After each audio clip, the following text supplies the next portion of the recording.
Hey everybody, Joe Joseph here for thedailysheeple.com, and this is your news shot.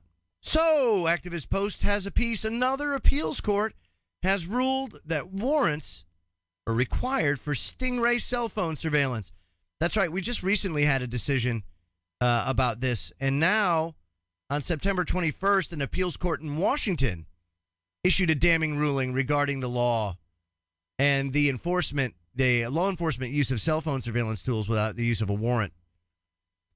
These, my friends, are as clear-cut a violation of the Fourth Amendment as you can possibly make it. I mean, it is as wiretap can be, only this goes a little bit farther than that because now they can track you and everything else, whereas, you know, the old-fashioned wiretaps, the tracking really didn't really happen, you know. They basically tapped your phone for information. And times are changing, you know. Now, the EFF, the Electronic Frontier Foundation, describes the Stingray device as a brand of a international mobile subscriber identity catcher targeted and sold to law enforcement.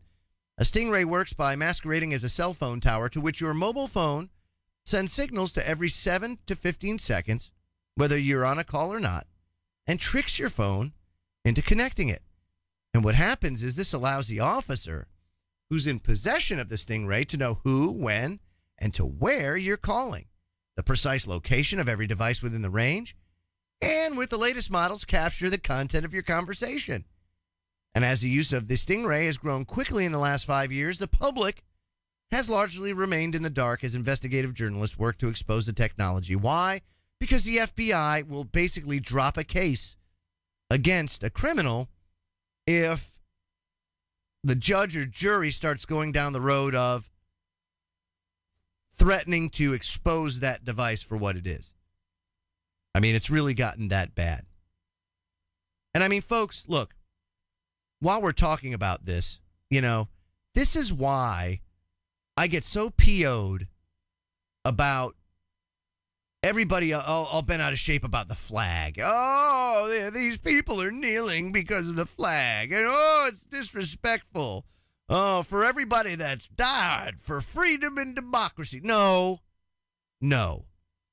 That's what propaganda makes you want to say and think, because that's what's drilled into your heads.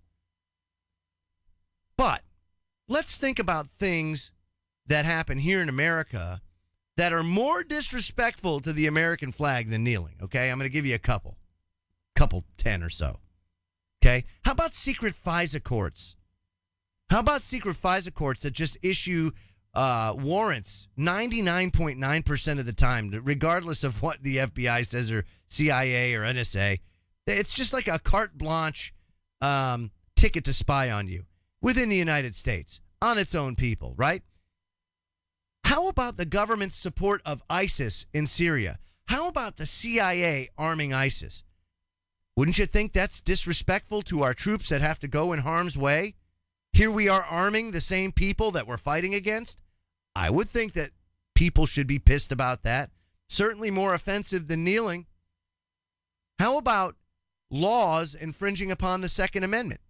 How about this right shall not be infringed? What does that mean? Yet it's trampled upon all the time in the land of the red, white, and blue. How about targeting your political opposition with the Internal Revenue Service? Look, no one should stoop that low. But here in America, happens all the time.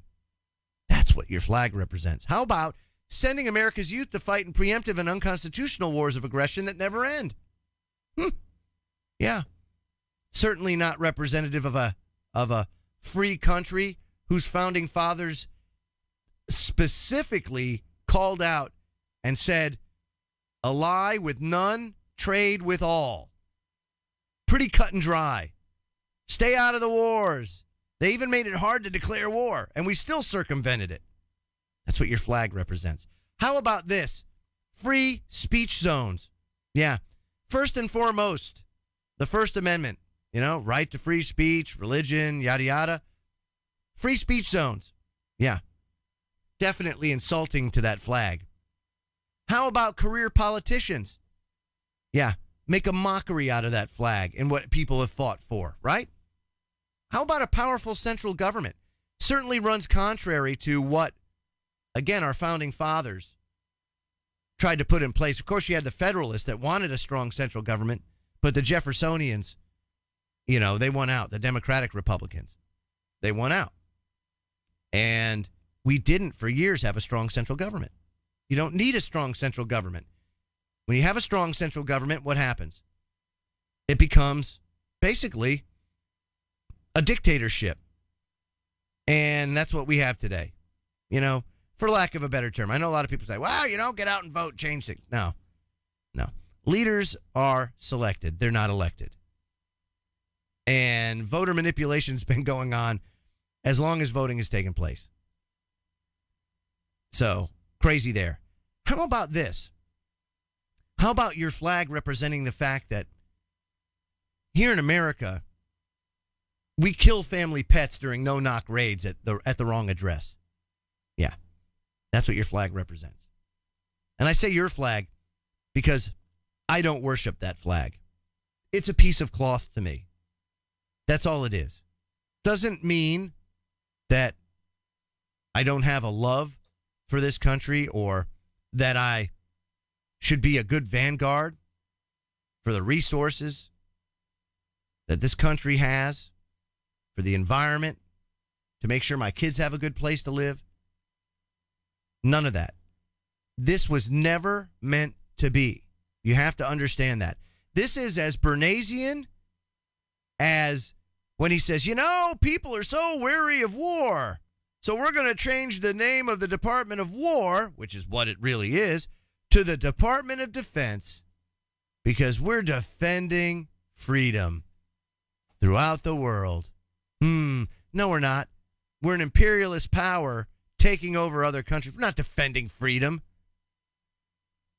How about bailing out bankers or shooting unarmed people who are having a mental illness crisis, or taking money from poor people in America and using it to prop up rich dictators while calling it foreign aid? Yeah. Or mandating that people must purchase a product that they don't want or face penalties. That's what that flag represents. Let's be real.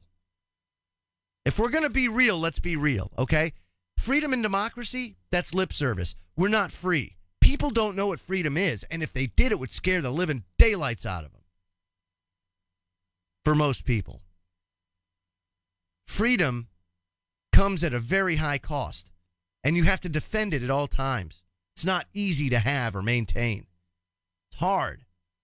And we've given that up a long time ago. Consequently, why don't you pull out that Communist Manifesto and open up to the 10 planks and see how many planks of the Communist Manifesto are in place here in America. And I'll bet you'll be surprised at what you find. That, my friends, is what that piece of cloth, that red, white, and blue piece of cloth, represents.